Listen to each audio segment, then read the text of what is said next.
In this video, let's talk about stock photography and reasons why you should not get involved as a stock photographer today. Hi, my name is Andrei, and if you're new here, welcome to our channel. My wife and I have been stock photographers since 2015. We have amassed over 40,000 stock photos and over 7,000 stock videos and growing. We're earning a living full-time of stock photography. I linked our portfolios below. Here's a quick story how we got involved in stock photography back in 2015. We graduated from the college and we wanted to travel, but traveling doesn't necessarily make earning money easy. And so we were looking at different online options, and one option that often came up was stock photography. At first we were skeptical, we thought it was just cents and small amounts of money, but still decided to give it a try. We started with a small cropped sensor camera and later bought our first full-frame professional camera on credit card. That's right, credit card.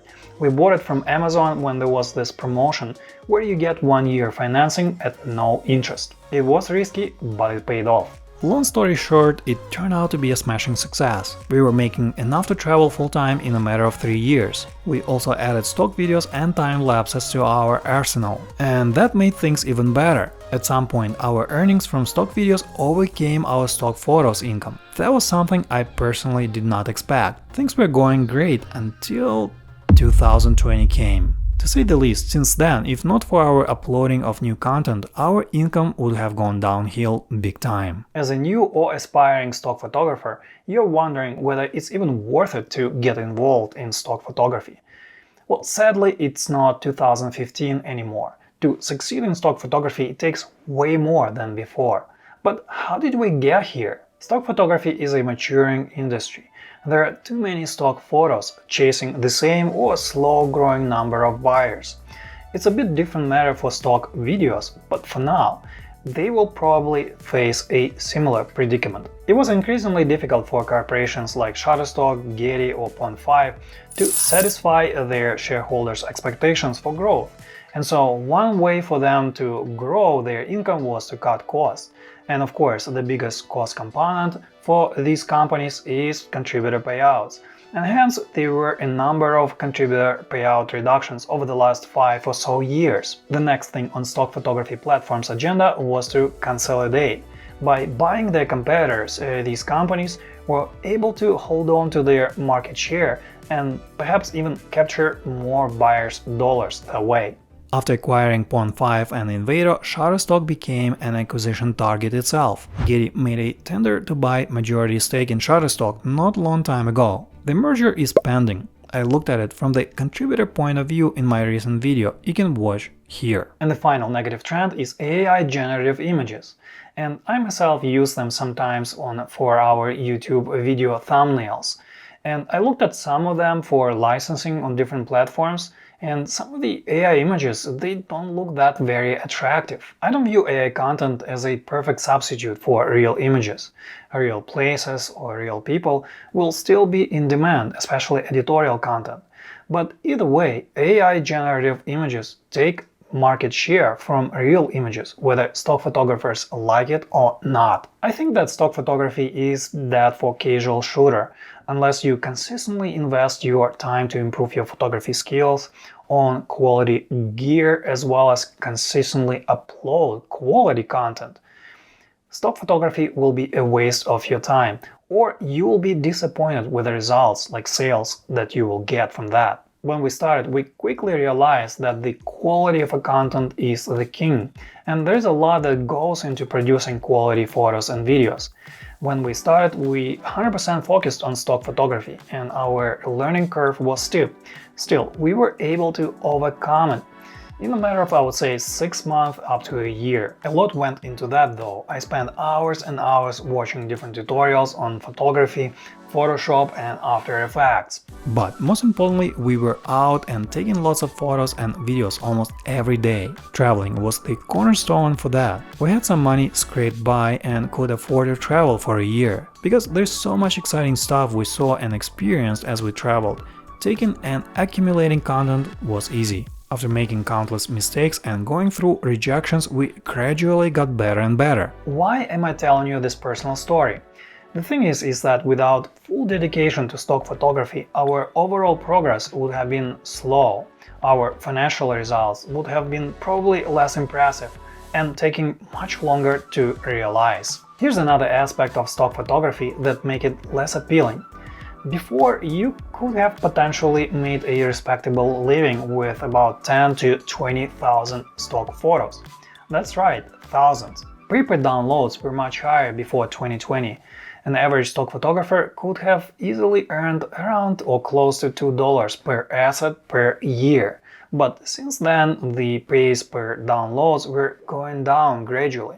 And so now it takes way more, like way larger portfolio of photos and videos to make a living out of stock photography. I'm often surprised when our viewers leave a comment and complain how stock photography sucks. But when I look at their portfolio, I see tens and tens of photos showing the same boring pumpkin fields from the same photo shoot. Plus, the lighting is off, the content doesn't stand out, and important keywords are missing. If you think about it, there are so many stock photos and even videos that just collect dust. If you don't stand out, you won't have any chance of making in stock photography. Another thing with having a large number of stock photos and videos has to do with how certain stock photography platforms structure contributor payouts.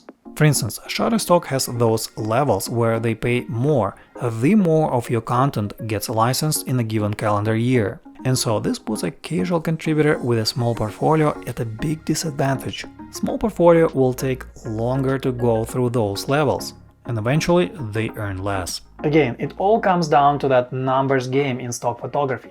But not only that, you need way more photos and videos than, let's say, 5 or 10 years ago. And that's a significant barrier to overcome for someone who uploads his photos or videos on occasion rather than consistently. Another thing about building your portfolio is the access to interesting things and places to photograph. True, you can do a lot even at home if you have a studio-like setting with lights. Photo model thematic stock photography is a real thing. But if you don't do that or have interesting subjects to photograph in your area, this could pose a problem. Scaling up your portfolio becomes a slow process. Traveling is probably the easiest way to capture lots of photos and videos, but not everyone can travel often, especially if you have a full-time job. Another thing about stock photography portfolio is that it must be unique. AI images and perhaps soon videos can replicate more or less some generic scenes. But when it comes to real places, real people, and real events, that's a different matter. And that's, I think, the most important comparative advantage for a stock photographer compared to AI generative content. And the way I see it, that editorial content has the biggest chance to survive all this AI onslaught, given where we're going. Here's another aspect of stock photography that makes it a bit challenging to succeed in, and that's creating keywords and titles that are relevant. If you ask me what's the biggest bottleneck in our stock photography workflow, I would say without hesitation, keywords. I know that there are AI keywording tools out there, but I'm not exactly sure that they are able to pick up subtle things in our photos or videos and come up with those keywords.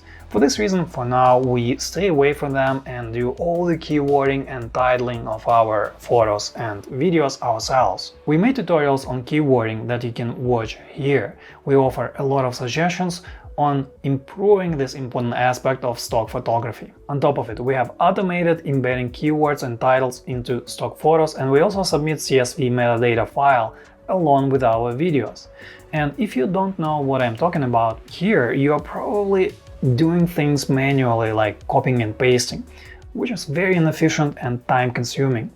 As in any other business, efficiency is very important in stock photography. And the last thing I would say about steering clear of stock photography is a scenario where you have no intention of taking stock videos and time lapses. Stock photos sell well, but you need a lot of them. There's a lot of competition there, but stock videos are less competitive, at least for now. Yes, they are growing in numbers, but the growth rate is nowhere near comparable to stock photos. I have placed a lot of focus on stock videos lately and working on expanding our footage portfolio. So these are some of the barriers to overcome in stock photography if you want to succeed.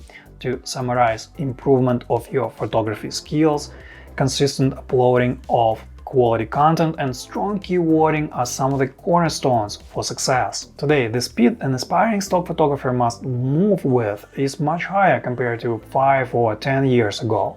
If you don't have time and dedication for that, I don't think that stock photography is worth your time. If you want to learn more about Getty and Shutterstock merger and what that means for stock photography contributors, watch it here.